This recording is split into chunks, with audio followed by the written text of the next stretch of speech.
વંશથી કીનાયું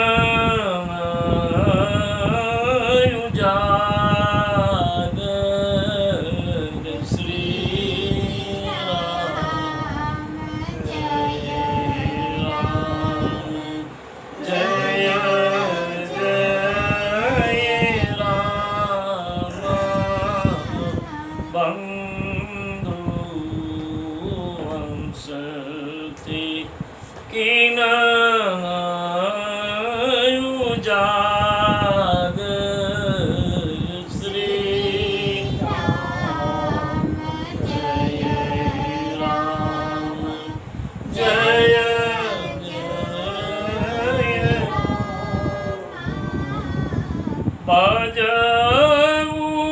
ભજવું રામ શોભાપૂર્ણ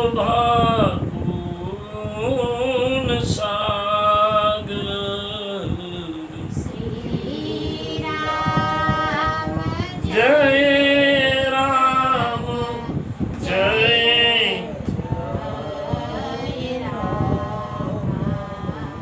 ભજવું રામ શોભાપૂર્ણ સાગર શ્રી રામ જય રામ જય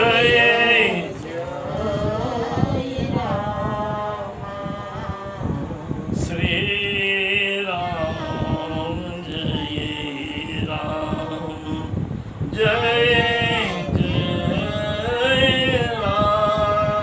રામ શ્રી રામ જય રામ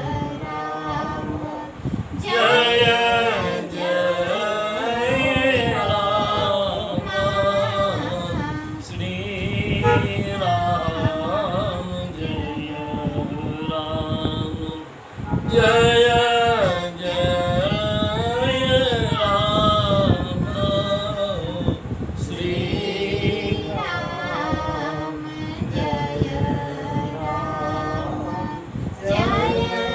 જય જય રામ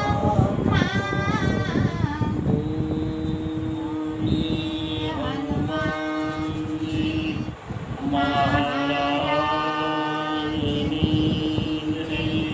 શ્રી પૂજ્યપાદ ગોસ્વામી તુલસીદાસજી મહારાજની જય. જય જય સીતારામ જય જય સીતારામ જય જય સીતારામ.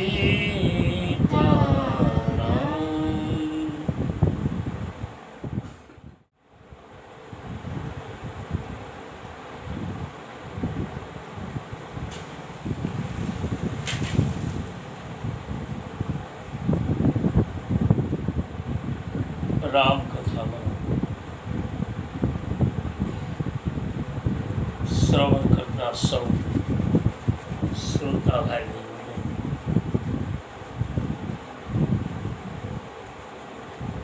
આ ઠાકોરજીની વ્યાસપીઠેથી આપ સૌને મારા પ્રણામ અને સૌને મારા જય સિયારામ.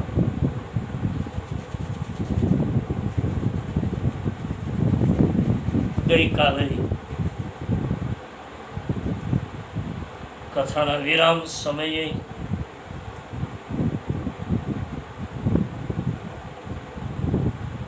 લંકાના રણાંગણમાં કુંભકર્ણની સામે ભગવાન રામ વિભીષણને મોકલે.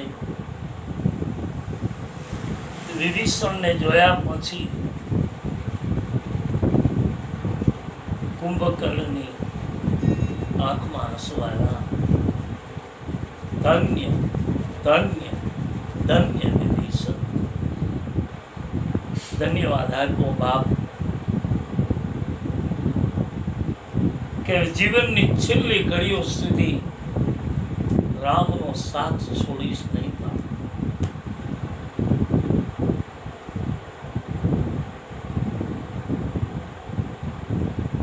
કુંભકર્ણ કહે મારે એટલું જ કહેવું છે કે વિભીષણ, હું તારો મોટો ભાઈ છું ને, એટલે ન્યાય એક તને સૂચન આપું છું વિભીષણ, કે આ જીવનના છેલ્લા શ્વાસ સુધી રામ ભજન છોડીશ.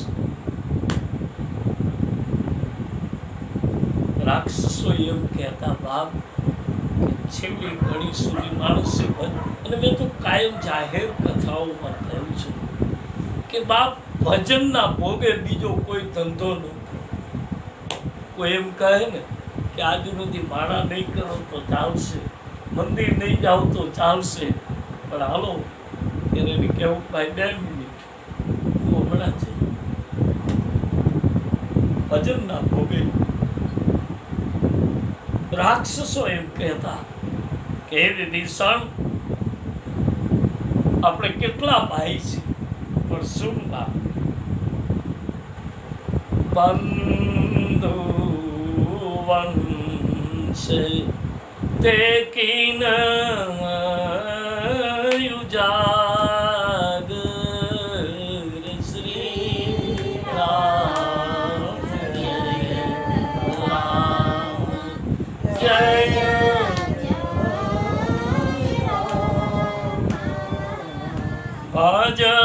ભજવું રામ સૌભાગુન સાગર શ્રી જય રામ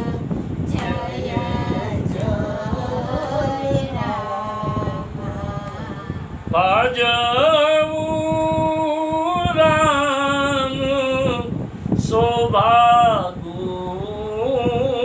સાગર શ્રી રામ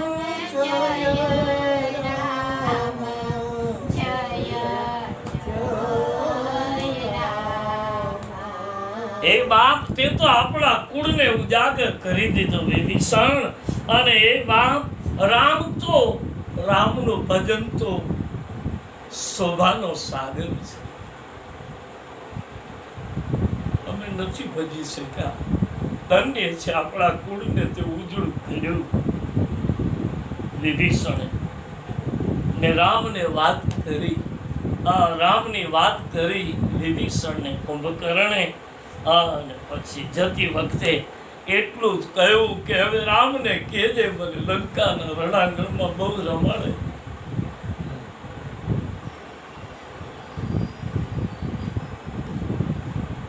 રામજીએ દેવતાઓની ઈચ્છા માટે માન આપીને કુંભકર્ણની સાથે ભયંકર યુદ્ધના મેદાનમાં કુંભકર્ણ ઊભો છે. રામજીએ માનસમાં લખ્યું છે કે ઘમાસણ યુદ્ધનો આરંભ થાય છે. અને ભગવાન રામે કુંભકર્ણની સાથે ખૂબ લડ્યા. કહ્યું કે અહીંયા આપણે બહુ શાંતિથી રાવણને પણ મારવો છે, બાકી કથાના રંગમાં તો કંઈક જુદું છે. કિશોરદેવ લાગ્યા બાણ લક્ષ્મણ તે દિશુરને માર્યા. એ પછી કટી કોરી ઘોર એને છૂટી જોને છૂટી કરવી ઓમને મારી જા. એ મન જાગીરા છે ઉમિલઈ છો બરસાજ સુંદર સાવરો. તેદી કરુણા નિદાન સુજાન શીલ સનેગ જાનત રાવર. એ ભાતી ગૌરી અશીષ સુનિશિય સહિત હર્ષિત અલી. એ તુલસી ભવાની પૂજી પૂજી પુનિત પુનિત મન. એ મંદિર ચલી તિથિ પૂજિત પુનિત મન મંદિર ચલી. ત્યાં કંઈક જુદી જ રીતે રાવણ અને કુંભકર્ણ. પણ અહીંયા આપણે બ્રહ્માંડમાં કડાકાઓ થવા લાગ્યા છે. ભગવાન રામે કુંભકર્ણની સામે શસ્ત્રો ઉઠાવ્યા છે. બાપ, રામની કરુણા પણ જોઈ લો અને રામનો કરુણ ક્રોધ. કારણ કે મેં ઘણી વાર કહ્યું છે કે ઈશ્વર કોઈ દિવસ ક્રોધ કરે જ નહીં.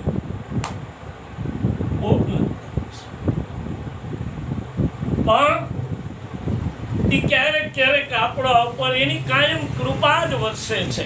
અરે ભાઈ બહેન, પણ ક્યારેક ક્યારેક ઈશ્વર આપણા ઉપર કઠોર કૃપા કરે, થોડી કઠિન હોય તો કૃપા જ. આ ભૂકંપ આવ્યો ત્યારે આપણે નહોતું થયું તો ખલાસ, હવે કોઈને કાંઈ ન થાય. એ થોડી કઠોર કૃપા હતી. પણ આજે એમ કહી છે સારું કે રૂડિયો અહીંયા આવી ગયો, દરિયા જીવડા પડ્યા થયા. આ થોડી કઠોર કૃપા તો છે જ, સવાલ જ નથી. હરિમાં કોઈ દિવસ ક્રોધ આવે જ નહીં, કરુણાની મૂર્તિ છે. કુંભકર્ણની સામે ભગવાન રામે એક પછી અનેક શસ્ત્રો ચલાવ્યા અને કહે છે સંતો બાપ કે એની ભુજા કાપી, બીજી ભુજા કપાણી, શરીરના 2 ભાગ કર્યા અને જેમ પહાડ પડે એમ લંકાના રણાંગણમાં કુંભકર્ણ પડ્યો છે. અને કુંભકર્ણે અંતે કહી ભગવાને પડે એના શરીરમાં કુંભકર્ણના તેજને સમાવી લીધું છે. અને તુલસીદાસજી કહે છે કે જ્યારે કુંભકર્ણ લંકાના રણાંગણમાં પડી ગયો, આ બાજુ લંકાપતિ રાવણને ખબર પડી કે મારા ભાઈ કુંભકર્ણનું નિધન થયું છે.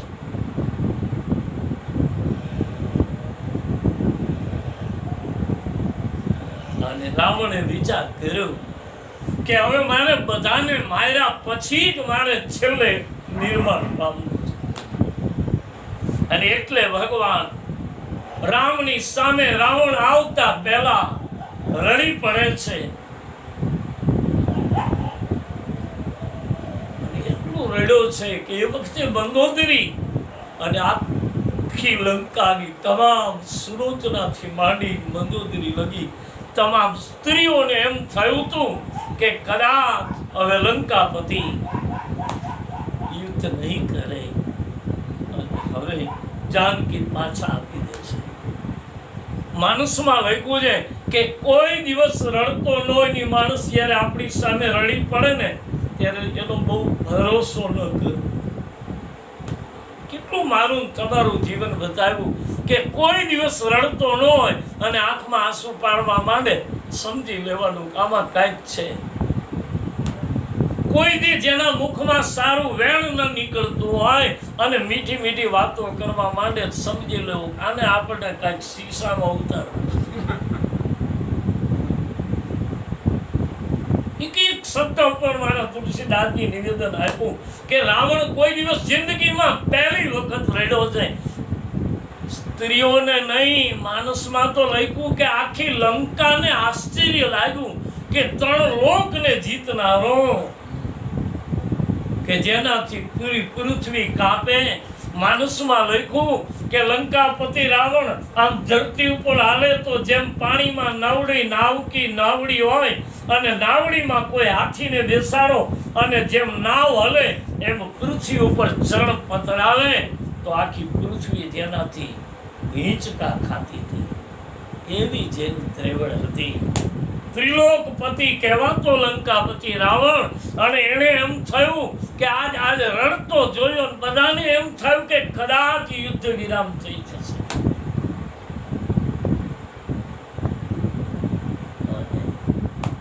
એ જ વખતે મંદોદરી અંદરથી રાજી થયા, પ્રભુ માની જાય, મારા ભાગ્યના સિંદૂર બચી જાય. એ વખતે મેઘનાથ બાજુમાં બેઠો છે. મેઘનાથે કહ્યું છે પિતાજી ચિંતા ન કરો, રણોમાં હું છું અને આવતીકાલનું યુદ્ધ જુઓ. મેઘનાથને એમ થયું કે મારા પિતાને યુદ્ધમાં જેટલા ગયા એટલા પરાજય પામીને આવ્યા છે, એટલે કદાચ મારા પિતાને નહીં, મેઘનાદ મને એની ચિંતા નથી. યુદ્ધમાં હાર જીત એ તો શૂરવીરોની કળા છે, એની મને ચિંતા નથી. તો પણ જેની પૂજાથી હું કંઈક કરી રહ્યો હતો, આજ તપસ્વીનો ભાઈ 24 કલાક નહીં 12 કલાકે મૂર્છામાંથી જાગ્યો, અને જેને ક્યાંય અહંકાર સમાતો નથી. લક્ષ્મણ જાગ્યા પછી તપસ્વીને અહંકાર છે, એક દી સુવે અને એક દી મૂર્છામાંથી જાગે. અને તપસ્વીને જો અહંકાર આવ્યો હોય તો મારો ભાઈ તો 6 મહિને મેં જગાડ્યો છે, અને 6 મહિને જાગનારો મારો ભાઈ લંકાના મેળા રણાંગણમાં ગયો, અને હું એને પૂરો મળવા પણ પામી નથી શીખ્યો. એના પરિવારને મળવા નથી ગયો કુંભકર્ણ. અને મારી વાત સાંભળી ઠપકાના 2 વેણ તો મને કહ્યા કે સચ નહીં હોય કલ્યાણા, હવે આપણું કલ્યાણ તો નહીં થાય, પણ મોટા ભાઈ જગાડ્યો છે, હવે ખોરાક આપી દો, થોડો શરાબ પાઈ દો, હવે જાઉં છું લંકાના મેદાન. અને કુંભકર્ણને મેં જતા જોયો, વિભીષણ પાછા આવતા નથી જોયો. એની મને ચિંતા છે કે મારી દાદી પૂજા પતાઈ. અને કુંભકર્ણની વાત સાંભળી અને મેઘનાદે કહ્યું કે આવતીકાલે મારા કાકાનું વેર લઈશ, ચિંતા ન કરો, હું જઈશ. અને જેને મારા કાકાના ઉપર પ્રહાર કર્યા છે, એના લંકાના મેદાનમાં એક વખત એને ધૂળ ચાટતા કરીશ. અને કહી રહ્યા મેઘનાદ બોલ્યો, ચીકો નથી. રાવણે આંસુ પૂછી નાખ્યા. એને થયું મારે આટલું જ કામ હતું, કારણ કે હવે તું એક જ બચ્યો છો, અને તને એકને મોકલવામાં તારી માં જવા નહીં દે, એટલે હવે મારે તને મોકલવો છે. પણ હવે થોડુંક નાટક કરું તો તું જાને, બાકી હું રડું રડે એવો નહોતો. પણ આ એનું એક ચરિત્ર હતું, એનું કૌતુક હતું. તુલસીદાસજી કહે આને મેઘનાદ બીજા દિવસે રણાંગણમાં આવે છે. કવિ કાગને તો લખવું પડ્યું કે સૂર્યદેવ લક્ષ્મણ બાણ જોઈને, જે દેવતાઓના, સૂર્ય એટલે દેવતાઓ જેના નામથી કાપતા ઇન્દ્રજીતને, જેને ઇન્દ્રજીત, જે મહારાજ ઇન્દ્રને પણ જીતો છે, ત્યારથી ઇન્દ્રજીત કહેવાયો છે. બાકી એનું નામ છે મેઘનાદ. ઇન્દ્રને જીતો ઇન્દ્રજીત થયો. અને જ્યાં સુધી રાવણનું રાજ્ય રહ્યું ત્યાં સુધી મેઘાંબરને જેને જીતો હતો. આપણે રાહ જોઈને બેસી છે કે ક્યારે વરસાદ આવે. લંકાપતિ રાવણના વખતમાં લંકામાંથી ઓર્ડર જાય એટલે એને વરસવું પડે, અને કોઈ નહીં. મેઘનાદ કહે મેં મેઘને જીતો છે. ઇન્દ્ર મહારાજ મારી મુઠ્ઠીમાં છે, આવી જેની તાકાત છે. એવા સૂર્યદેવ લક્ષ્મણ બાણ લઈને છોડ્યું, તેથી રાવણ અસુરને પુત્રને જો હૃદયે તે દિવાગ્યું. કવિ લખે છે બાપ કે લક્ષ્મણજીની સામે આવ્યા, રામની સામે આવ્યા, અને મેઘનાદે ઘમાસાણ યુદ્ધ કર્યું. અને કેવું યુદ્ધ કર્યું કે યુદ્ધ કરતા મેઘનાદને એમ થયું કે કદાચ હું આને પરાજિત તો નહીં કરી શકું, પણ ભગવાને વિચાર કર્યો કે આની પાસે બ્રહ્માસ્ત્ર હતું, એ લક્ષ્મણે સ્વીકારી લીધું. બ્રહ્માસ્ત્રનો ઉપયોગ થઈ ગયો. હજી આની પાસે નાગપાશ છે, અને નાગપાશની શક્તિ અપાર છે, અને નાગપાશથી જેને યુદ્ધમાં બળ છે, એવા મેઘનાદના હાથે ભગવાન રામને સંધ્યાના સમયે નાગપાશનું બાણ માર્યું, અને 2 ભાઈને નાગમાં વીંટોળી દીધા.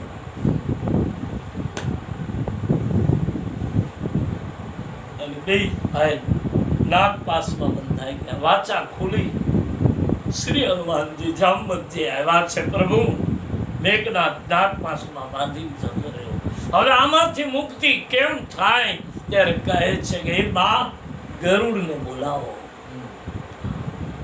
અને ત્યારથી ગરુડને સંશયનો સર્પ ગળ્યો તો ખરો. રામને અને લક્ષ્મણને એમાંથી નાગપાશમાંથી મુક્ત તો કર્યા, પણ એ બંનેને મુક્ત કર્યા પછી ક્યાંય ગરુડને શાંતિ નહોતી કે જેનું નામ લેવાથી સંસારની મુક્તિ પામી શકાય. એ મારો રામને નાગ પાસે બાંધી લીધા. રામ બંધાયા ત્યારથી એને ક્યાંય આપણી ભાષામાં કહું તો હક નથી. ત્યારના ગરુડ સંશયનો સર્પ ગળી તો ગયા, ગળી તો કાગ ભૂસંડી એને શાંત કર્યા નીલગિરી પહાડ ઉપર. ગરુડ ચિંતા ન કરો, આ તમને એકને જ સર્પે ગળી લીધા છે એવું નથી. આમાં બ્રહ્મા વિષ્ણુ હું પોતે આવી ગયો છું. કાગ ભૂસંડી કહે હજી મને એમ થાય છે કે અયોધ્યામાં રામના હાથમાં પૂરી પડી જાય અને રામ રડે. એ 12 લીલા મેં અયોધ્યામાં 5 વર્ષની જોઈ છે, એ પૂરી પડી જાય અને રામ રડી પડે. ત્યારથી મને ક્યાંય શાંતિ નહોતી અને એ જ રામે મને પૂરી સહિત એના પેટમાં રાખ્યો. રોકાણ હતો એક ઘડીના છઠ્ઠા બાદ સમય પૂરતો, પણ જાણે હજારો વર્ષો એના પેટમાં વીતી ગયા હોય. મને આશ્ચર્ય લાગે છે. ગરુડ આશ્ચર્ય પામવા જેવું નથી. સંશયનો સર્પ એને ગળી ગયો, ગરુડે એને મુક્ત કર્યા અને પછી માનસમાં લઈ ગોજે કે એ વખતે રાવણ રાજી બહુ થયો કે વાહ બાપ વાહ, મેઘનાદ ધન્ય છે. અને પછી બીજા દિવસે પણ મેઘનાદ આવે છે અને ભગવાન રામને લક્ષ્મણે કહ્યું છે કે મોટા ભાઈ આજ જો મંદોદરીના દીકરાને જીવતો છોડું તો આજથી તમારો ભાઈ લક્ષ્મણ હાથમાં હથિયાર ધારણ નહીં કરે. મોટા ભાઈ માફ કરજો. મેઘનાદની મૂર્છા મને લાગી અને મેઘનાદના નાક પાસે આપણે બંધાણા. મહારાજ એક રાક્ષસ આપણને બંધનમાં નાખી જાય. ભગવાને કહ્યું લખન આ બધા શસ્ત્રો એની પાસે મારે વપરાવી લેવા હતા, નહીંતર આ બીજા કોઈ ઉપર ઉપયોગ કરે તો એ ન નીકળી શકે. અને આપણી હાજરીમાં અને મેઘનાદ લક્ષ્મણ યાદ રાખજે બાપ કે જે દિવસે ઘમાસાણ યુદ્ધ થઈ જશે ને ત્યારે બધાને રડવાનો જ વખત આવશે. તો લડતા હોય ને ત્યારે જેમ થાય, 2 જણા પાડોશી બાજતા હોય તો એકાબીજાને છોડાવવા જવા પડે, પણ લડાઈ થઈ જાય ને પછી 2 જણાની ઘરે જાવ તો 2ની ઘરે રોતા હોય. કારણ કે આને થોડું ઘણું તો વાગ્યું હોય, ઓને વાગ્યું હોય, આ કાંઈ બેયને ત્યાં રડતા હોય. એ વખતે એ બાપ લક્ષ્મણ વખત આજ આવશે, પણ હવે નિર્વાણ પામવાનો સમય આવ્યો છે અને લક્ષ્મણ તારા જ હાથે એનું નિર્માણ પદ લખ્યું છે. એટલે એ બાપ આવતીકાલના યુદ્ધમાં અને બીજા દિવસે મેઘનાદ આવે છે અને કવિ લખ્યું છે કે પછી કીટ કરી ધરી અને શીશ જુદા કરી વેરી દળને વીખી જા. એ તીર ને તીર વેખી દળને વેખિયા. એ બીજા દિવસે લંકાના મેદાનમાં મેઘનાદ આવ્યો અને ઘમાસાણ યુદ્ધ થયું અને યુદ્ધમાં લક્ષ્મણજીએ સમય જોઈ અને તીર છડ્યું અને જ્યાં મેઘનાદને છાતીમાં તીર વાગ્યું તો ખરો, પણ મેઘનાદ ગમે તેમ તો સતી મંદોદરીનો દીકરો છે. છેલ્લે તુલસીદાસજીને કહેવું પડ્યું કે રામાનુજ કરી રામ કહી. રામાનુજનો પ્રહાર તો લાગ્યો. રામાનુજ એટલે રામના અનુજ લક્ષ્મણ. રામાનુજ કહી રામ કહી અને અસ કહી છાંડે સી પ્રાણ. પણ ધન્ય શુક્રજી માતુ તવ કહત અંગદ હનુમાન. લક્ષ્મણજીનું બાણ તો વાગ્યું અને મેઘનાદ પડ્યો, પણ જેવો પડ્યો તેના મુખમાંથી 2 વખત શબ્દો નીકળ્યા રામ. રામ અને પડ્યો. દૂર ઉભા ઉભા શ્રી હનુમાનજીની આંખમાં આંસુની ધારા. ધન્ય છે મેઘનાથ, ધન્ય છે મેઘનાથ. વાહ શુક્રજીત, તને ધન્ય છે, ધન્ય છે. અગત્ય કહ્યું, કપિરાજ બોલે, હા અંગદ, વિચાર તો કર, જેની જિંદગીમાં કોઈ ભજન નહોતું કર્યું, જેનો પિતા અખંડ બોલે હોય, ભજન નહીં તામસ દેખા, હું તામસી દેહ ભજન નહીં કરી શકું, અને એના દીકરાના મુખમાં રામનું નામ નીકળ્યું. અને એ બાપ અંગદ આખી જિંદગી બોલ્યા હોય છે, પણ છેલ્લે નીકળવું બહુ કઠિન છે. આખી જિંદગી બોલ્યા હોય એને તો નીકળે, પણ જે કોઈ દિવસ ન બોલ્યા હોય, ક્યારેક બોલ્યા હોય ને, એને કદાચ નીકળે. પણ અંત વેળાએ આવું ને, એ તો એની કૃપા હોય. નહીતર ભલભલા બાપ હરી ઝુકાઈ જાય છે, મોત સામે દેખાય છે ને, ત્યારે રામનું શરણ નથી રહેતું. તો એની કૃપા હોય તો રે. અંગદ અને હનુમાન રાજી થયા છે, ધન્ય છે. ઇન્દ્રજીતને ગતિ આપી અને કહે છે, હવે એક રાવણ બાકી રહ્યો છે. પણ મેઘનાથનો થોડો પ્રસંગ આપને વિસ્તારથી કહું. કારણ મેઘનાથની ભુજા કપાણી, મેઘનાથના શરીરના પ્રાણ ગયા, અને મેઘનાથનું મસ્તક જુદું પડ્યું.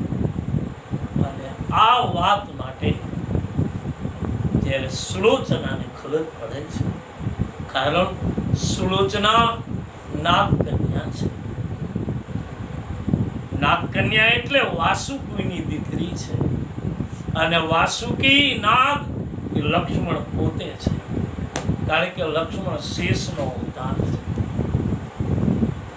લક્ષ્મણજીએ જ્યારે બહુ તપસ્યા કરી અને મેઘનાથને સુલોચના પરણાવી, અને સુલોચનાને જ્યારે પરણાવી ત્યારે સુલોચના કહે છે, પિતાજી આપ મને વિદાય તો આપો છો, આપે મને ખૂબ દાયજો આપો, ન આપો તો સોનાની લંકા છે. મારા પતિને ત્યાં ચિંતા નથી, પણ પિતાજી એક માંગણી કરું છું, મારા પતિના મૃત્યુ હોય છે મને કહો, કારણ કે તમે કાળના કાળ છો, મને કહો. એ વખતે લક્ષ્મણજીએ કહ્યું કે બેટા, તારા પતિનું મૃત્યુ તું જ માંગી લે.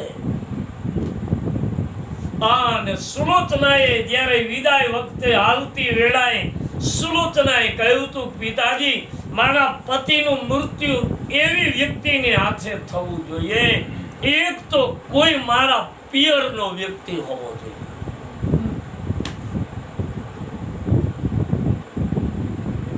હવે જમાઈને કોણ મારે?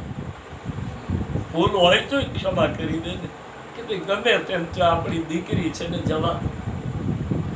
સુલોચનાએ માગ્યું. લક્ષ્મણે શેષ નાગના અવતારમાં, વાસુકી નાગના રૂપમાં લક્ષ્મણે કહ્યું કે બેટા તથાસ્તુ જા.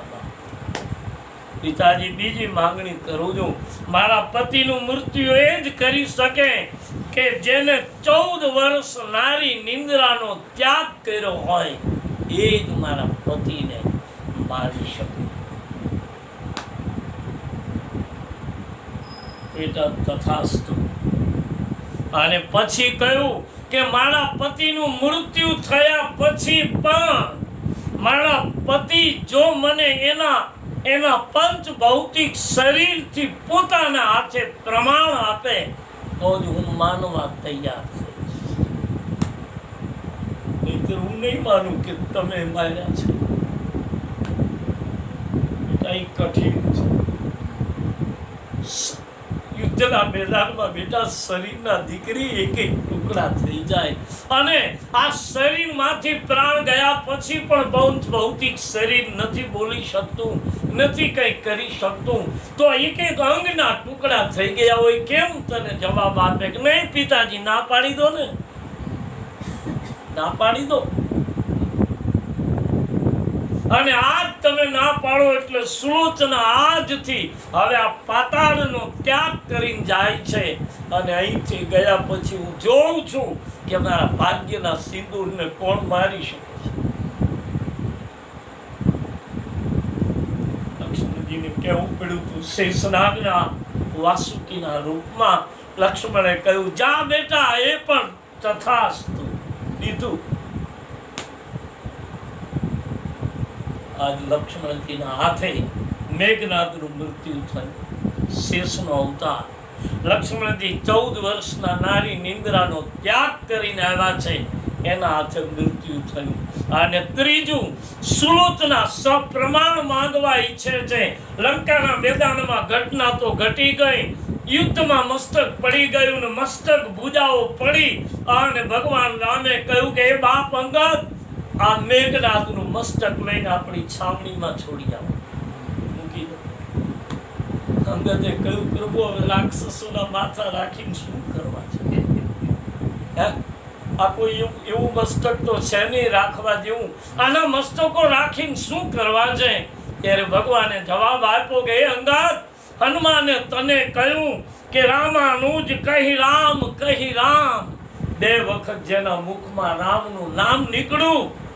અને બીજું, આપણે આ રાક્ષસોને મારી રહ્યા છીએ, પણ અંગદ, હનુમાન, સુગ્રીવ, જામવંતી, તમને ખબર નથી, આના ઘરમાં રહેલી સ્ત્રીઓના એક એક શ્રાપે આપણે બધા સળગી જાય એવી સ્ત્રીઓ છે આના ઘરમાં.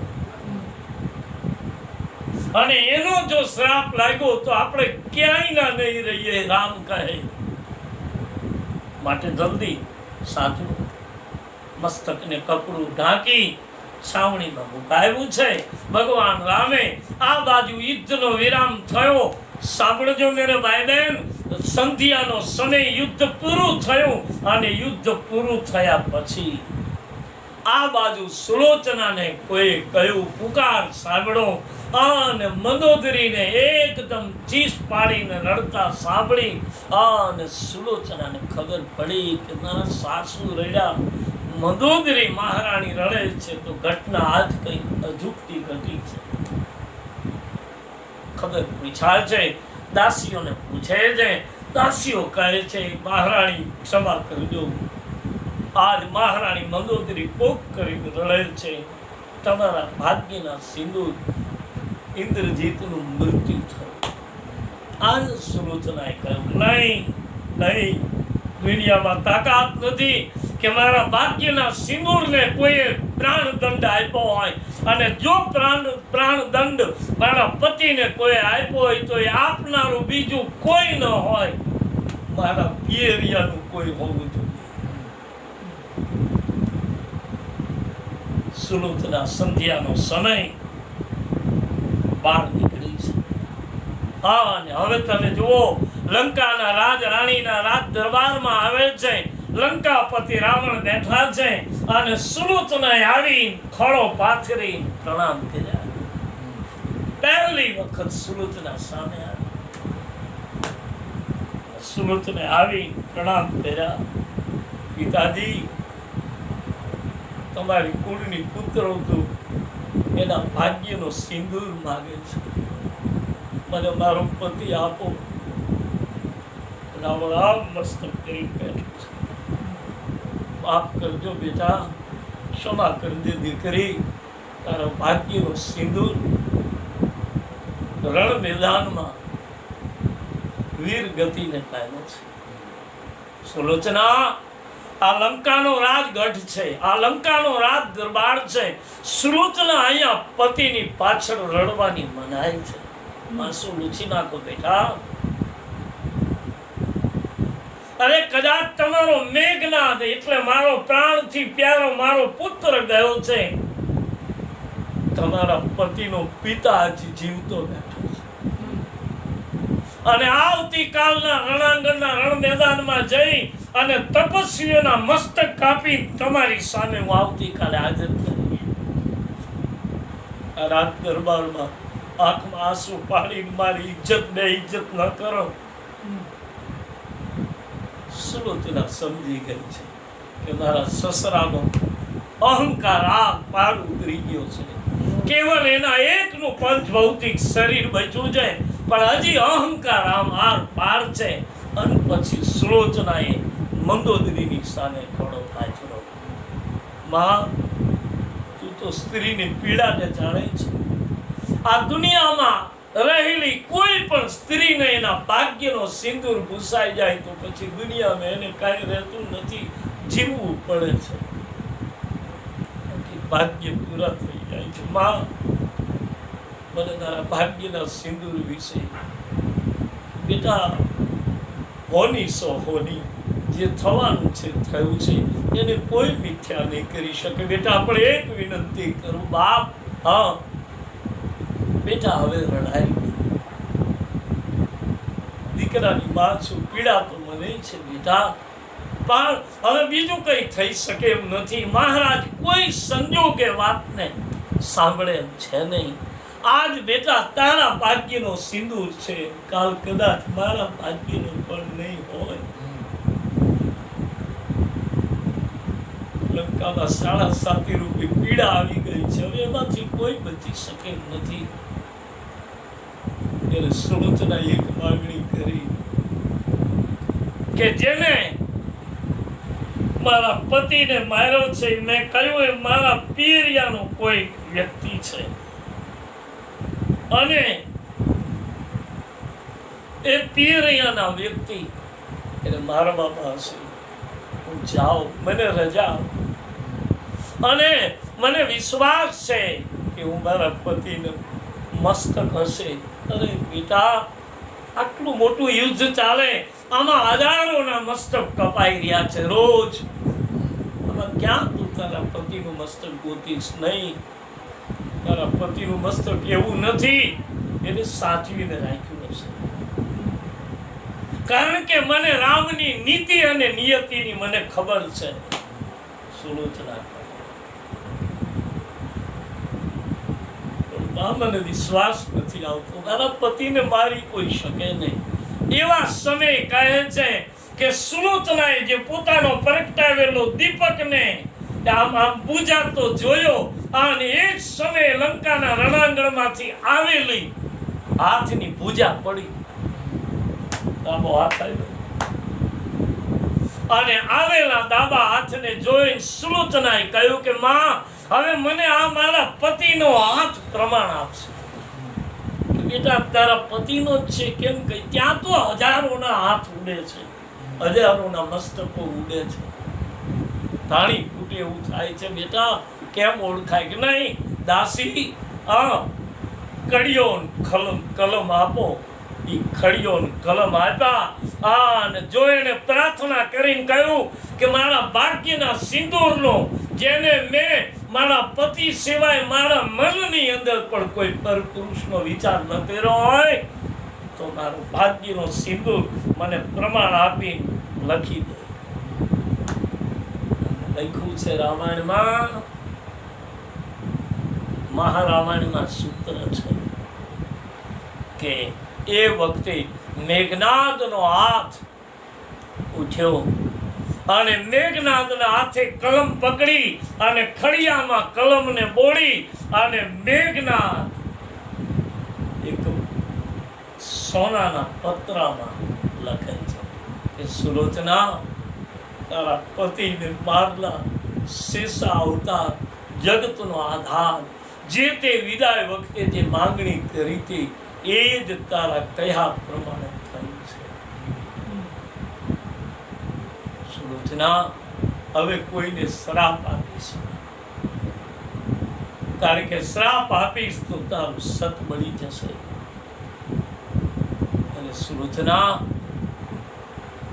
મારું પ્રાણ પંખીનું તો રામમાં સમાઈ ગયું છે, પણ પંચભૌતિક શરીરના એક એક અંગ ત્યાં રણ મેદાનમાં પીડ્યા છે. મારું શિર તારી રાહ જોઈ.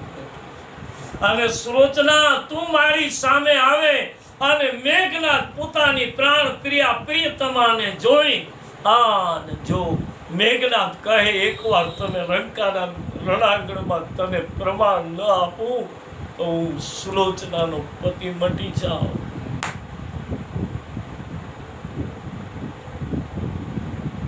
મહારાણી મંદોદરીને કહ્યું છે, માં મને રજા આપો, મારે લંકાના રણાંગણમાં જવું છે. રાવણે કહ્યું, બેટા સ્ત્રીઓને ન જવાય, કે પિતાજી યુદ્ધ કરવા નથી જતી, મારે મારા પતિનું મસ્તક લેવા જવું છે. અરે બેટા ત્યાં તારું કોઈ નથી અને દુશ્મનો છે સામે, જાકાજીક ત્યાં થાય છે, ન જવાય બેટા. ત્યારે કહ્યું કે પિતાજી મને એટલી તો ખબર છે કે અયોધ્યાના રઘુવંશમાં શસ્ત્ર વિના કોઈ આવે, કોઈ પીઠ બતાવે, કોઈ એને દંડવત કરે અને કોઈ સ્ત્રી આવે એની સામે રઘુકુળ કોઈ દિવસ શસ્ત્ર ઉપાડે નહીં. હું સ્ત્રી છું, મને જવા દો. પણ બેટા દુશ્મનને આવું ન હોય કે નહીં પિતાજી, અને છતાંય જો તમને એમ હોય કે ત્યાં આપણું કોઈ નથી તો ભૂલી જાઓ પિતાજી, મારા કાકાજી સસરા ત્યાં છે, વિભીષણ. બેટા એ તો કુળદ્રોહી છે, એ તો દેશદ્રોહી છે, રાષ્ટ્રદ્રોહીને હવે દયા હોય કે નહીં? મેં એને પણ જોયા છે, એના મહેલમાં એની પાસે ભજન સિવાય બીજું કાંઈ ન. હું ઓળખું છું, અને જેની પાસે ભજન છે, જેની પાસે હરિનું નામ છે, હું નામ નહીં આપું, પણ એક પ્રસંગ એવો બન્યો ગઈકાલે કે એક માણસે એક સાધ્વી મહિલાને ફોન કર્યો, અને ફોન કર્યો એટલે માણસને એને એમ કહ્યું કે અત્યારે સમય વિનાના મને ફોન કરો છો, ખબર નથી પડતી, આમ નથી પડતી. પછી એનો ફોન આજે મને આવ્યો, એ જ સાધ્વીને. મેં એને કીધું, બેન આપણે સાધુ છીએ, સામેની વ્યક્તિ કદાચ સંસારી ભૂલ કરે તો સાધુએ જાતું કર્યું, આપણે એને સમજાવવું, સમયસર ફોન કરો, સમયે વાત કરો. આપણે સાધુએ સંસારી ભૂલ કરે અને કદાચ ભૂલ થઈ જાય તો તમે તો સાધ્વી છો, સંસારનો ત્યાગ કરીને આવ્યા, એને ક્રોધ કેમ આવે? પણ બાપ આ બહુ મોટી બીમારી છે, બહુ મોટી. તુલસીદાસજી એમ લખ્યું છે કે નારીના નેણ જેને ફસાવી ન શકે બીજો રઘુવીર થઈ જાય. ક્રોધ, મોહ અને લોભ જેના ગળામાં ફાંસલો ન નાખે એ બીજો રઘુવીર થઈ જાય. રામ કહે, સુગ્રીવ પોતે બોલ્યો છે કે મહારાજ જેના ગળામાં ક્રોધ, લોભ અને મોહનો ફાંસલો ન આવે ને એ બીજો રામ કહેવાય. જેને ક્રોધ અને કામને વાસના જો એને અડે નહીં એ તો બીજો રઘુવીર કહેવાય. પ્રભુ અમે તમારી જેમ, અમે સંસારી છીએ. આ બધું છોડ્યા પછી પણ ક્રોધ નથી. મને કે બાપુ એને બોલવાનો ભાન નહોતું, વિવેકથી બોલવું જોઈએ. ત્યારે મારા બાપ સંસારી તો બોલી જાય, આપણે અવિવેક ન કરાય. આ સુલોચનાએ કહ્યું કે હું ઓળખું છું વિભીષણ કાકાને અને મને જવા દો. અને સુલોચના હવે આવે છે. મંદોદરી કહ્યું, જાઓ બેટા, જાઓ બાપ. અને લંકાના રણાંગણમાં મંદોદરીની રજા લઈ અને સુલોચના પધાર્યા છે. અને જ્યાં સુલોચના રથમાં આવ્યા, રથ નીચે ઉતરા છે. લંકામાં યુદ્ધ ચાલુ હતું અને યુદ્ધના સમયે તમે કલ્પના કરો કે આ યુદ્ધનો વિરામ પછી રાત્રિ, મધ્યરાત્રિના સમયે જ્યાં સુલોચના આવ્યા તો લખ્યું છે કે ભગવાન રામે એક ક્ષણ માટે બધાને શાંત કર્યા. બાપ આટલી મોડી રાત્રિ કોઈ લંકામાંથી કોઈનો રથ આવે છે. વિભીષણને કહ્યું, હનુમાનજીને કહ્યું, સુગ્રીવને કહ્યું, અંગદને કહ્યું, જાઓ બાપ. કોણ છે? જ્યાં ગયા ત્યાં સુલોચનાને રથમાંથી નીચે ઉતરતા જોયા. બાપ સાડીના છેડાનો પાલો લઈ અને સુલોચના વિભીષણજીને પ્રણામ કરે છે. કાકા, તમારી કુળની પુત્ર વધુના પ્રણામ. બેટા સુલોચના, આટલી મોડી રાત્રિ બાપ આ રણ મેદાનમાં? કાકા એક કામ માટે આવી છે. બેટા હું જાણું છું બાપ તને આશીર્વાદ નહીં આપી શકું, કારણ કે ઘટના જે ઘટી છે એનો હું સાક્ષી છું. હું પણ મેં જોયું છે મારી નજર સામે, લક્ષ્મણજીની સામે જે મેઘનાદના શરીરના ટુકડા થતા બેટા મેં જોયા છે. મને ક્ષમા કરજે દીકરી. નહીં કાકાજી કંઈ કહેવા નથી આવ્યું, મારે એક પૂછવું છે. રામની છાવણીમાં જો મારા બાકીના સિંદૂર મારા પતિનું જો મસ્તક હોય તો મને આપો. સુલોચના કહે મારો સતીવ્રત ધર્મ પાળવો છે. ભગવાન રામની પાસે ખબર મળ્યા છે. ભગવાન રામે કહ્યું બોલાવો બાપ. સુલોચનાને બોલાવ્યા છે. સુલોચના રામની છાવણી સુધી આવ્યા છે. પ્રભુના દર્શન કર્યા છે. ભગવાનના દર્શન કરી પ્રણામ કરી કલ્પના તો કરો, જેને જેને જેને જોઈ મારી મારા રામની આંખના આંસુથી આંખના ખૂણા ભીંજાઈ ગયા. રામના વાહ લંકાની સુલોચના, વાહ બાપ. લક્ષ્મણે જોયા. લક્ષ્મણજીને એમ થયું કે જેને મેં વિદાય આપી છે પૃથ્વી પાતાળ લોકમાંથી મારી દીકરી આવી, છતાંય બાપ, કારણ કે બહુ મોટો એક વસ્તુ યાદ રાખવું મેરે ભાઈ બહેન, સત્ય છે ને સત્ય હંમેશા એકલું હોય છે. અને આપણે શું કહેવાય છે કે ભાઈ બહુ મત થાય ને એ જ સાચું હોય. આપણે ત્યાં એવું કહેવાય સંસારી, આપણે એમ કહીએ કે ભાઈ તું એકલો કહી થોડું સાચું હોય, આ બધા કહે છે ખોટું. આપણે એને બહુમત માનીએ છીએ. શાસ્ત્ર એમ કહે છે કે સત્યમાં બહુમત નથી હોતો, સત્ય એકલું હોય. કહેવું હોય તો કહી શકાય કે મેવાડ ખોટો હતો, મીરા સાચી નીકળી. હે ક્યાં બહુમત? આખો મેવાડ જૂઠો નીકળો, મીરા સાચી નીકળી. અને જુનાગઢ લઈ લો, આખો સુરત ખોટો નીકળો, નરસિંહ મહેતા સાચો નીકળો. રામભાઈ માટે જે બોલાયેલા શબ્દો હશે મને ખબર નહીં, પણ એ બોલનારો સમાજ કદાચ સત્ય નહીં હોય. રામભાઈ સત્ય નીકળી, અમરમાં સાચી નીકળી. એની પાછળ બોલનારો તેથી નહીંતર બહુમતીથી વાત થતી હતી કે આ બધા કહે છે સાચી વાત છે કે અમરમાં કાંઈ ખવડાવી દીધું હોય દેવીદાસે, પણ અંતે સાચી અમર જ નીકળી. બહુમત ખોટો પડે બાપ. અને આજે આપણે બહુમતને આમ બહુ પ્રોત્સાહન આપીએ છીએ. ભાઈ બહુમત હોય ને આખું ગામ કહે છે એટલે કાંઈ ખોટું ન હોય. હા કે ત્યાં કાંઈ હોય જ નથી. મેં ઘણી વાર કહ્યું છે ને કે આ પેલા ઓલા લીરિયા પીરની વાત કરું છું ને, પેલો ફકીર નાવા ગયો અને એનું ધોતી ત્યાં સૂકવું અને ધોતી સૂકવીને જતો હતો. એમાં એકદમ લેવા ગયું ખીજડાનું ઝાડ, ધોતી લીધું, એમાં ખીજડામાં કાંટા બહુ હોય એટલે આમ ધોતીના ટુકડા થઈ ગયા. એટલે ફકીર એમને ટુકડા મૂકીને નીકળી ગયો કે વળી બીજું લઈ લઈ, સાચું તૂટી ગયું. એ 5, 10, 15 વર્ષે આવ્યો તે તો ત્યાં મોટી બધી દરગાહ, લીલી ધજા, લીલી સોયડું ઓઢાડેલી, ઉપર બોર્ડ મારેલો કે લીરિયા પીરની દરગાહ. ઓલા આવીને પૂછ્યું ત્યાં તો કીધું બાપા અહીંયા તો બધા નમાજ પડે છે ને અહીંયા તો આનો પરચો આમ છે ને આનું આમ છે ને આનું આમ છે. કે આ છે શું? કે બાપા લીરિયા પીરની દરગાહ છે. ઓલા ફકીરે કીધું ભાઈ આ લીરિયા પીરની દરગાહ નથી. 15 વર્ષ પહેલા હું અહીંયા આવ્યો હતો, આ નદીમાં સ્નાન કર્યું, આ ખીજડાના ઝાડમાં મેં મારી ધોતી સૂકવી અને લેવા ગયો, તૂટી ગઈ એટલે એમનો લીરા લટકતા મૂકીને નીકળી ગયો હતો. અહીંયા પીર નથી ને મારી પુરાણી ધોતી પડી છે, એના લીરા છે. પણ બહુમત ચાલે, પણ બહુમત સત્ય નથી હોતો. સત્ય બહુ એકલ દોકલ હોય છે. યાદ રાખજો, સિંહના ટોળા નથી હોતા, એ કોઈ એક જ હોય છે.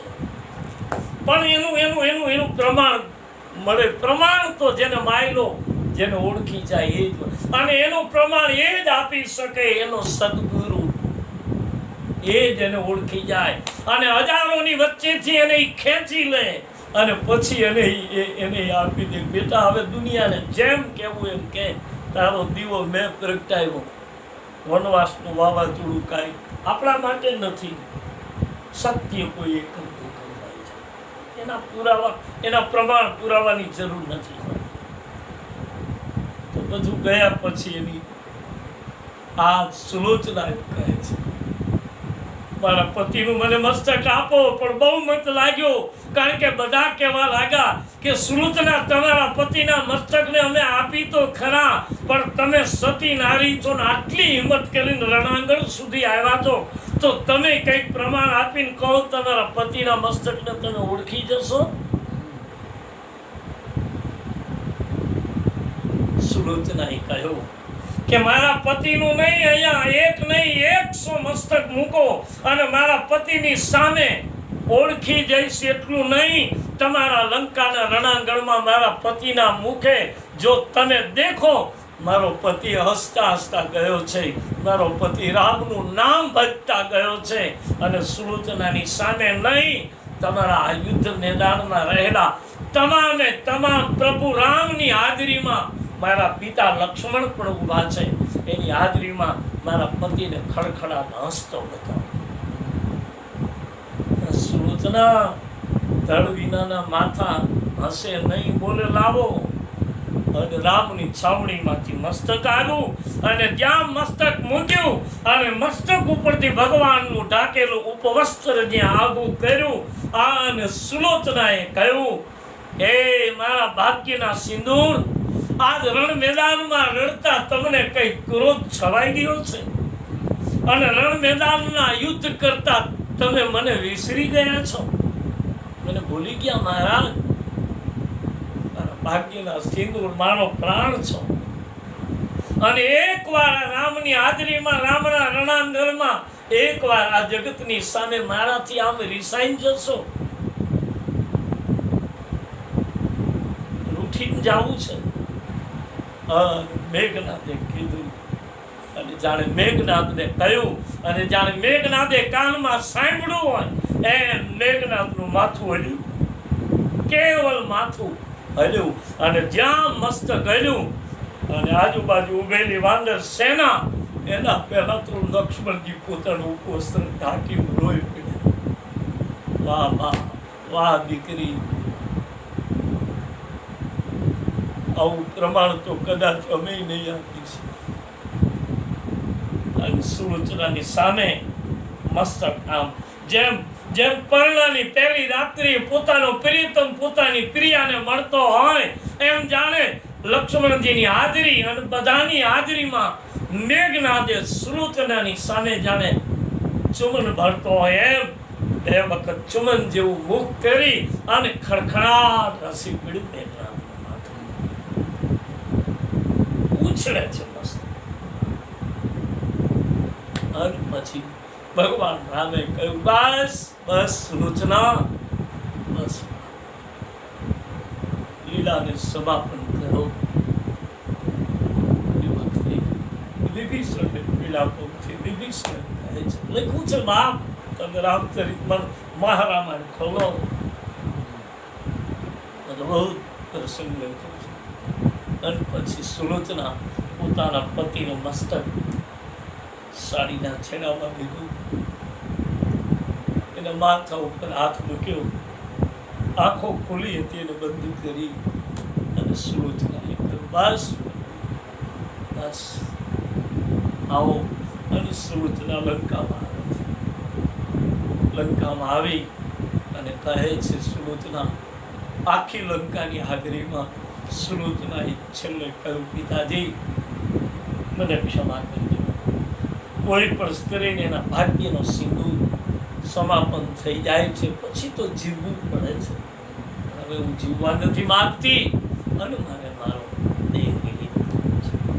અને સુલોચના પોતાના ભાગ્યના સિંદૂરનું મસ્તક ઘોડામાં લઈ અગર ચંદનના કાષ્ટો મગાવ્યા અને સુલોચના દક્ષિણ દરવાજે એ બાર સુંદર મજાની ચિતા તૈયાર કરી, જ્યાં સ્વર્ગની સીડી હોય એવી ચિતા તૈયાર કરી સુલોચના અગ્નિમાં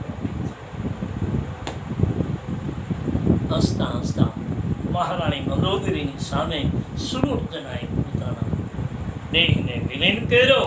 અને આ છે મેઘનાથ.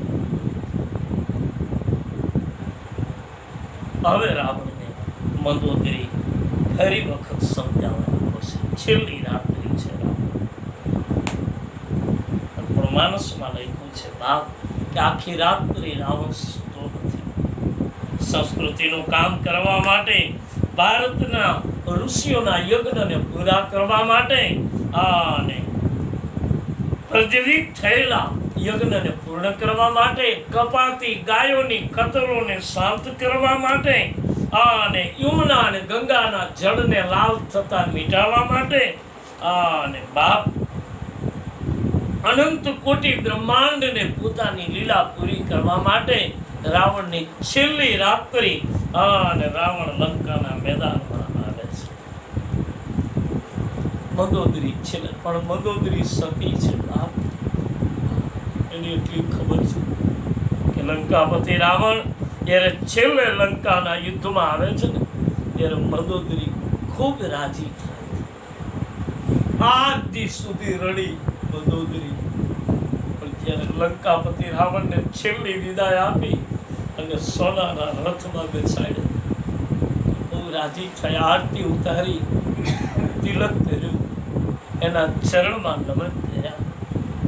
જાઓ, કારણ કે સુલોચના મંદોદરી સમજી ગઈ છે કે આ છેલ્લી મુલાકાત છે. જાઓ જાઓ. રાવણ પૂછે છે મહારાણી આપે કઈ કહેવું નથી? બોલે નહીં. કઈ કહેવું? કારણ કે મારા વીર પુરુષની વીરતા ને જરાપણીની વીરતાને આંચ આવે એવું એક શબ્દ નથી. આજ હું હાલતી વેળાએ આપણે મારી કઈ કરુણ અને મારી હૃદયની પીડાની વાતો કરું તો મારા પ્રભુને યુદ્ધના મેદાનમાં નિરાશા આવી જાય. અને હવે યુદ્ધમાં જતો વીર પુરુષ નિરાશ ન હોવો જોઈએ. જાઓ મહારાજ, જાઓ. તુલસી લખ્યું નથી પણ આગળ લખેલું છે કે જો લીલા લેખા કોણ મેટન હાર. હવે લખ્યું છે ને કોણ મિટાવી શકે? જાઓ. તુલસીદાસજી કહે હે બાપ, એવા સમયે લંકાપતિ રાવણ આવ્યો છે અને લંકાના મેદાનમાં યુદ્ધમાં નાણું છે.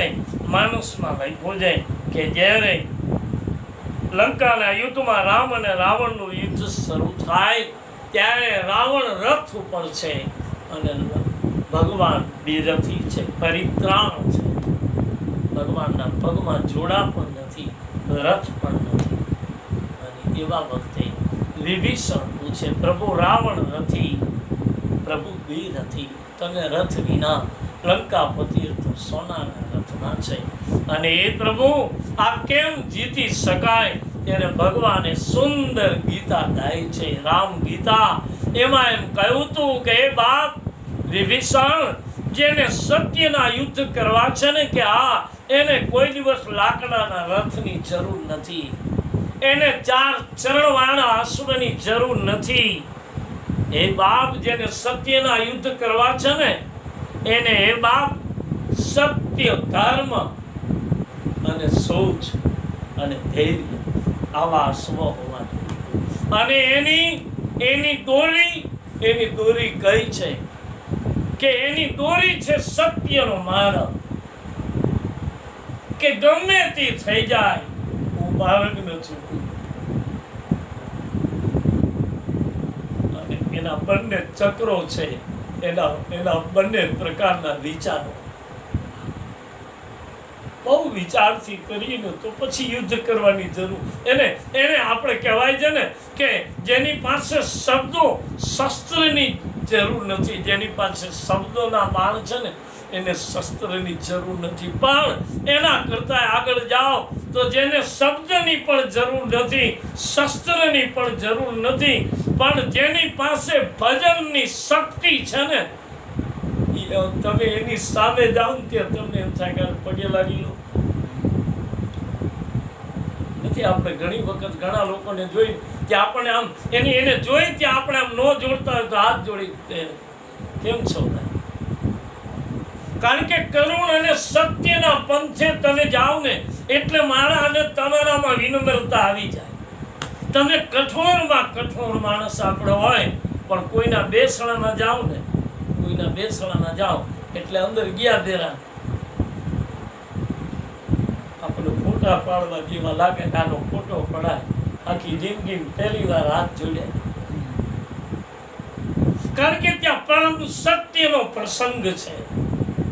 જે સત્ય ઘટના ઘટી છે એ કરુણા નહીં. કરુણા તો આપણા બધાને ખબર છે કે જે માર્ગે એ ગયા એ જ માર્ગે આપણે જવું છે, પણ ત્યાં પરમ સત્ય છે. એ પરમ સત્ય મને ને તમને વિનમ્ર કરી દે. ઘણાની પાસે શબ્દના બાણ હોય, ઘણાની પાસે શસ્ત્રો હોય, પણ ઘણાની પાસે શબ્દ નહીં, શસ્ત્ર નહીં, પણ એનું ભજન પાક્યું હોય. એની પાસે જાઓ ત્યાં એમ થાય પગે લાગી લઈશું. પેન્ટ શર્ટ પહેરીને બેઠો હોય તો ઈચ્છા થાય છે ત્યારે સમજી, કારણ કે સત્ય છે ને અંતર આત્માને અડી જાય છે. એ તો ચતુરાઈ ને બુદ્ધિ નમવા નથી દેતી. હું પગે લાગુ, આ બાવાને હું પગે લાગુ, એ અંદરની બુદ્ધિ કામ નથી કરવા દેતી.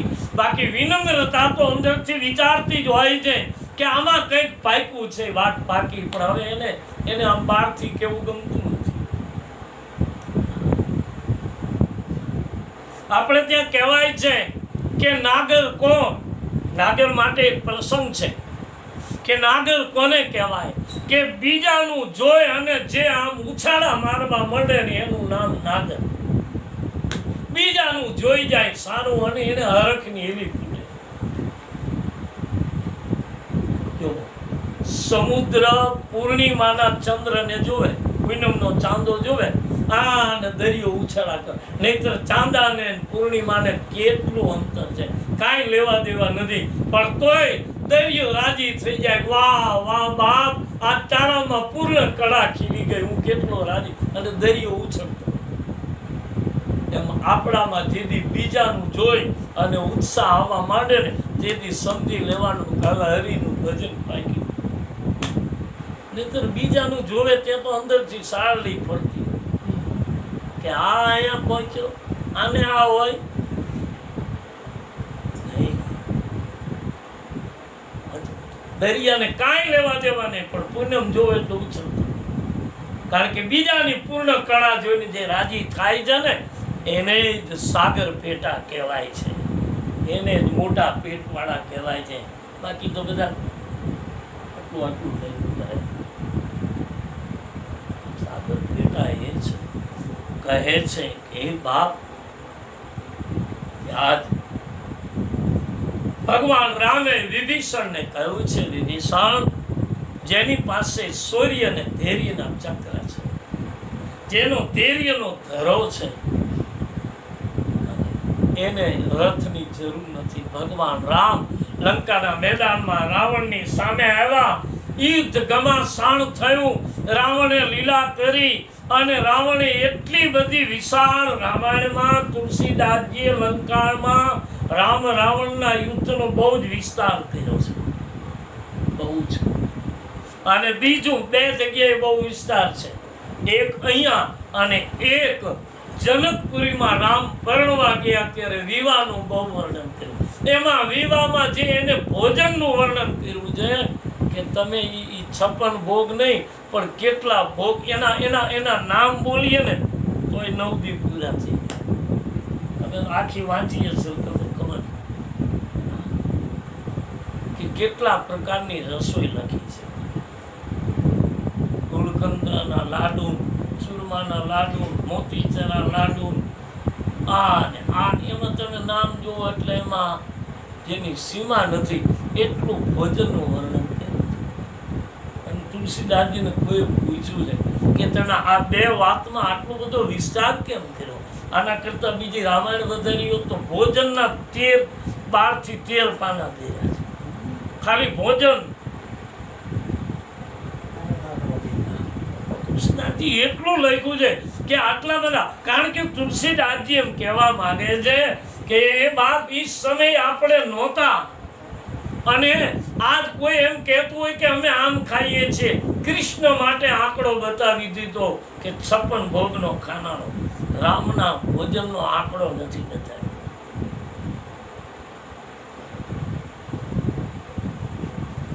ગજબ તુલસીદાસ દેવ. અને એવું ને એવું રીતે લંકાના રણાંગણમાં યુદ્ધનો એકલો વિસ્તાર કર્યો કે પહેલા દિવસની યુદ્ધમાં ભગવાન રામે રાવણની સાથે યુદ્ધ કર્યું. રાવણે બહુ માયા કરી. કેટલી માયા કરી એમાં લખ્યું છે કે રાવણે માયા કરી અને જેટલા રાક્ષસ હતા એ બધા રાક્ષસ રાવણ જ દેખાય.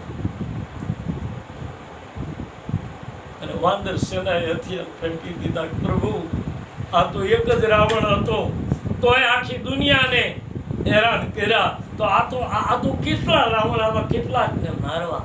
ભગવાને કહ્યું આ બધી એની માયા છે. એક જ બાણ માર્યું અને ભગવાને પાછો મૂળ રાવણ એક હતો એ કર્યો. બીજી રાવણે માયા કરી તો રાવણે જેટલા રામની સેનાને જેટલા સાના પક્ષે હતા એ બધાને રાવણ નહીં પણ બધાને રામ બનાવ્યા. જેટલા હતા એટલે બધા રામ. આ પક્ષમાં રામ ને સામે રામ. વિચાર કર્યો. વાંદર સેના કહેવા લાગી પ્રભુ આમાં તો સામે બધા આપણા જ દેખાય છે. કોને મારવા? અર્જુનની જેવી સ્થિતિ કરી કે આમાં કોને મારવા? ત્યારે પણ ભગવાને માયાથી છેલ્લે રાવણ યુદ્ધ કરતો કરતો આકાશમાં ગયો. અને આકાશમાં ગયો ત્યારે ભગવાને વિચાર કર્યો કે આને હનુમાનજી મહારાજને કહ્યું કે હે બાપ કપિરાજ તું પવનનો પુત્ર જાણે. હનુમાનજી છલાંગ મારી જય શ્રી રામનો નાદ કરી અને રાવણ ઉપર ગયો. અને જેવા રાવણની ઉપર ગયા એટલે શ્રી હનુમાનજીએ રાવણને પકડ્યો. અને કેવી રીતે પકડ્યો કે ઉપર જઈ અને રાવણને પકડી અને શ્રી હનુમાનજીએ રથ સહિત આમ પડતો મૂક્યો. એ પડતો મૂક્યો એટલે હનુમાનજીનું પૂંછડું પકડ્યું. અને જ્યાં એને પૂંછ પકડ્યું એટલે તુરંત હનુમાનજીને કહ્યું કે હવે બાપ છોડી દઉં છું. એ વખતે નીચે આવ્યો અને નીચે જ્યાં આવ્યો અને જ્યાં રાવણ નીચે આવ્યો અને ભગવાન રામે પછી બાણ માર્યું રાવણને મૂર્છિત કર્યો. મૂર્છિત થયો રાવણ. મૂર્છિત રાવણ થયા પછી બેહોશ થયો. રાવણની કોઈ સભાનતા રહી નહીં. અને રાવણના સારથીને ભગવાને કહ્યું કે બાપ હવે રાવણને લંકામાં લઈ જા. કારણ કે રાવણ નિહત્થા છે. હાથમાં શસ્ત્ર નથી. મૂર્છિત થયો છે અને હથિયાર વિનાનો મૂર્છિત થયેલાની સામે હું યુદ્ધ કરતો નથી. રામ કહે લઈ જા. રાવણને લઈ સારથી આવ્યો અને જ્યાં અહીંયા આવ્યો અને રાવણની મૂર્છા ઉતરી અને સારથીને કહ્યું તું મને ક્યાં લાવ્યો? બોલે મહારાજ આપ મૂર્છિત થઈ ગયા. અને સામા પક્ષે મને કહેવાયું કે મૂર્છિત હું મારું નહીં એટલે પ્રભુ લાવ્યો છું, મને ક્ષમા કરો. આટલું જ્યાં સારથી બોલ્યો અને રાવણે કહ્યું તે લંકાના યુદ્ધમાંથી મને તું લાવ્યો શું કામ? અને સારથીનું માથું કાપી નાખ્યું. જા. શિરછે મસ્તક કર્યું. સારથી જઈ ધરતી ઉપર પડી ગયો. બીજા સારથીને બોલાવી અને બીજા દિવસની સવારમાં લંકાપતિ રાવણ આજ સંપૂર્ણ નિર્ણય કરી નીકળ્યો છે અને રણના મેદાનમાં આવ્યો છે. ભગવાન રામની સામે ઘમાસાણ યુદ્ધ થયું. યુદ્ધમાં હજારોના મસ્તક કપાયા અને ભગવાન રામને એમ થયું કે આજ નિર્માણ પૂર્ણ થવાની તૈયારી છે. છતાંય ભગવાન મારતા નથી. 20 ભુજા કાપે ફરી આવે, મસ્તક કાપે ફરી આવે. રાવણ મરતો નથી. વિચાર કરે છે. અને ભગવાન રામે વિભીષણ બાજુમાં આવ્યા અને વિભીષણને પૂછે છે વિભીષણ બતાવો ને બાપ આ લંકાપતિ કેમ મરણ નથી પામતો? કારણ ભગવાનને બધી ખબર જ હતી કે એની નાભીમાં બાણ મારું. પણ ભગવાનને એમ થયું કે ગમે તેમ તો વિભીષણ રાક્ષસ છે, માયા છે.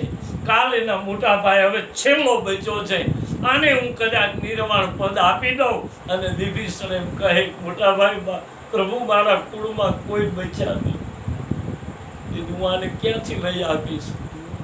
એટલે વિભીષણ પોતે આવીને મને એમ કહે ને કે પ્રભુ અહીંયા એનું મોત છે તો પછી મને ફરિયાદ ન કરી શકે કે ભાઈ તે કીધું મેં માર્યો. આ પ્રભુની લીલા. એક એક ક્ષણ પર ભગવાન રામે વિભીષણ નજીક આવ્યો અને પૂછ્યું, બાપ વિભીષણ રાવણ મરતો નથી, મસ્તક કાપવું તો નવા આવે, પૂજા કાપવું તો આવે, શું કરું? વિભીષણે કહ્યું, પ્રભુ એને તપ કર્યું છે અને તપના પ્રતાપે એની નાભીમાં અમૃતનો કુંભ છે. ભગવાન રામે 31 બાણ ચડાવ્યા, 20 પૂજા માટે, 10 મસ્તક માટે, 30 અને 31મું નાભીમાં બાણ માર્યું. અને જેવું બાણ વાગ્યા 31 અને રામાયણમાં લખ્યું છે કે જેમ પહાડ પડે એમ રાવણ પડ્યો અને છેલ્લે રાવણના મુખમાંથી પણ આ જ શબ્દો નીકળ્યા કે કહા રામ રન હતો પ્રચારી, ક્યાં છે રામ, ક્યાં છે રામ?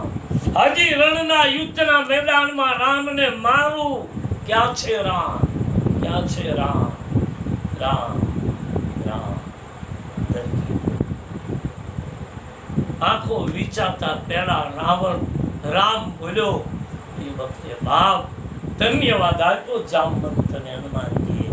ધન્ય છે કુલસ્થપુરના બ્રાહ્મણ, ધન્ય છે લંકાપતિ રાવણ કે તારા મુખમાંથી છેલ્લે અમારા માલિકનું નામ.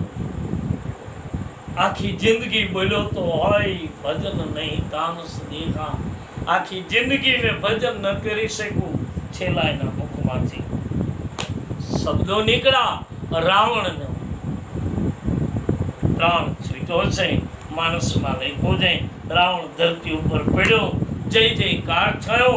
અને રામજી રાવણના મસ્તકની પાસે જઈને ઉભા રહ્યા. રાવણની તેજસ્વીતા રામના શરીરમાં સમાય એના પહેલા ભગવાને લક્ષ્મણને કહ્યું, લક્ષ્મણ તે મને એક દિવસ પૂછ્યું હતું ને કે રાજકારણ અને રાજનીતિમાં શું અંતર છે? તે મને પૂછ્યું હતું ને ક્યાં? હવે જાણવું હોય તો જા, લંકાપતિ રાવણના છેલ્લા સુવાસા છે, એના પ્રાણ ઉડે, એનું તેજ મારામાં સમાય એના પહેલા એને પૂછી લઈ. અને લક્ષ્મણજી હવે આવે છે રાવણની પાસે અને રાવણને જે પ્રશ્નો કર્યા છે, લક્ષ્મણે અદ્ભુત પ્રશ્નો કર્યા છે. અને રાવણ, કારણ કે આ દુનિયામાં કોઈ પણ માણસની અંતિમ ઈચ્છા છેલ્લે શાસ્ત્રમાં લખ્યું છે કે માણસને અંતિમ ઈચ્છા પૂરી કરવાની કોશિશ કરવી. જો એનું પિતૃ કાર્ય તર્પણ વિધિ અને કોઈ એમ કહેતું હોય કે તમને પિતૃ નડે છે ને આ નડે છે, છેલ્લી અંતિમ ઈચ્છા પૂરી કરો, કોઈ દિવસ આડું નહીં. મહાભારતમાં પ્રસંગ છે, બાપ શાંતનુ કોઈ દિવસ કેવા પાંડુના પિતા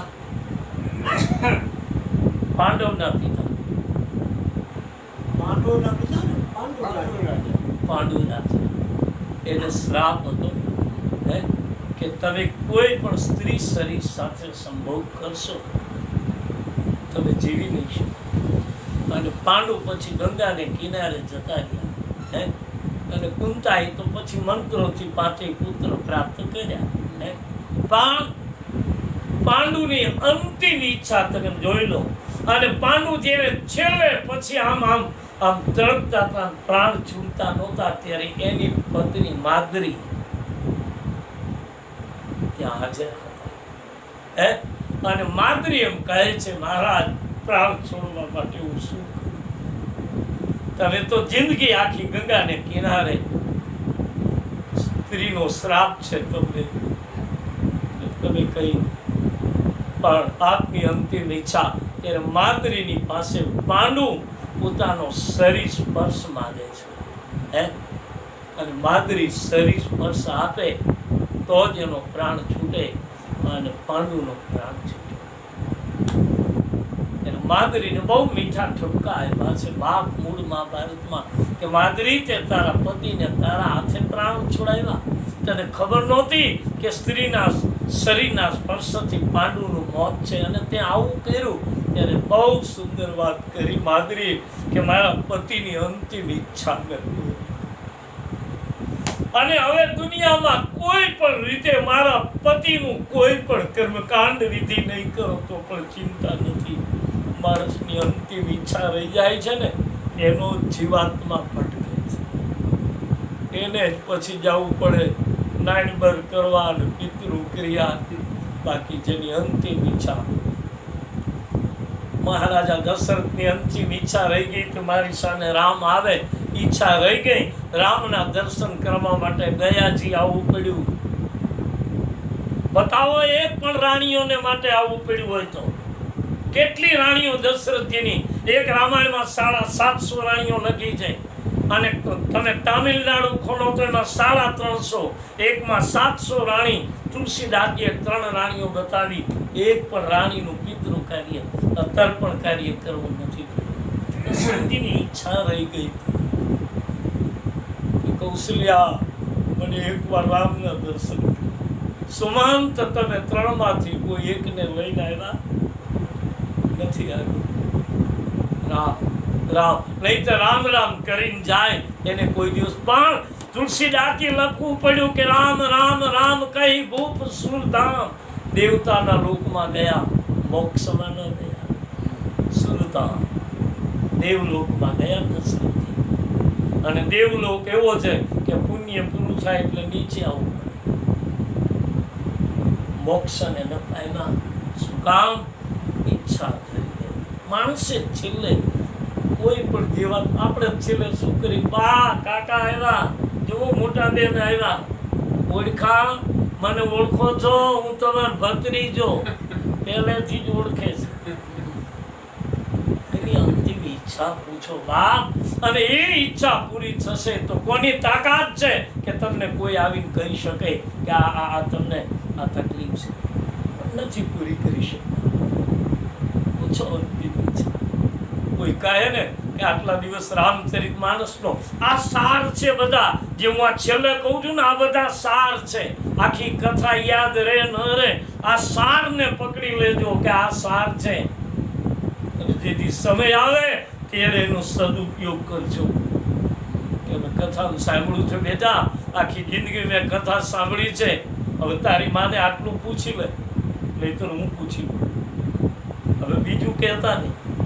બધાને ઓળખે છે. આપણી ઘીરે 70 વર્ષ કાઢ્યા. આ પૂછો, આ ઉંમરે તમે કરીશું પછી બાપ તો જ કરેલું ભજનનું આ ફળ છે. બાકી તો કથામાં કોને? મહાત્મા ગાંધી તો એમ કહેતા કે હિન્દુસ્તાનમાં જન્મીને જેને રામાયણ અને મહાભારતની ખબર ન હોય એને હિન્દુસ્તાની કહેવડાવવાનો હક નથી. મહાત્મા ગાંધી કોને નથી ખબર રામાયણની? પણ એના સારા છે. સારા કોણ છે? અંતિમ ઈચ્છા આ છે. રાવણની ગતિ થાય એના પહેલા લક્ષ્મણજી એનો પ્રશ્ન જે પૂછે છે, બેચાર આવતીકાલે વર્ણન કરશું. કારણ કે તુલસીદાસજી નથી લખ્યું, એ વર્ણન વાલ્મિક રામાયણમાં છે. તો આપણે મારી રીતે આ જે સુલોચનાનો પ્રસંગ કહ્યો એ પણ વર્ણન નથી, બહુ ઓછું છે. પણ જે બીજા અન્ય ગ્રંથોમાં જે કંઈ મેં ગાયું છે, સાંભળ્યું છે, મારી રીતે વાંચન કરી જે કંઈ એ આપની સામે કહું છું. પ્રસ્તુતિ મારી છે, રજૂઆત મારી છે. તો આવો 1-2 મિનિટ હરિનામ સંકીર્તન કરીએ. આવતીકાલે લક્ષ્મણજીને કરીશું અને આજની કથા વિરામ આપું.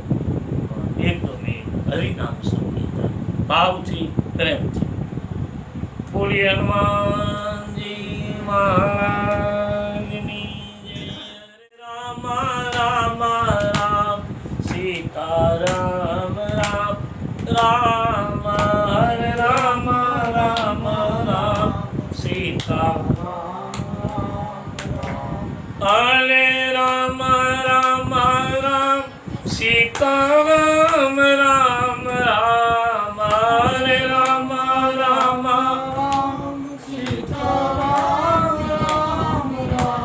હરે રામ રામ રામ સીતા રામ રામ રામ હરે રામ રામ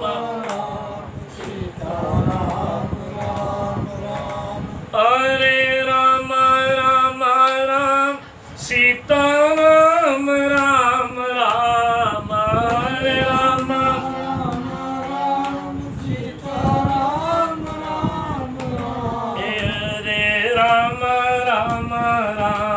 सीताराम राम राम राम राम राम सीताराम सीताराम राम राम सीताराम राम राम बापा राम राम राम बापा राम राम राधे श्याम श्याम श्याम राधे बोलिए श्री रामचंद्र भगवान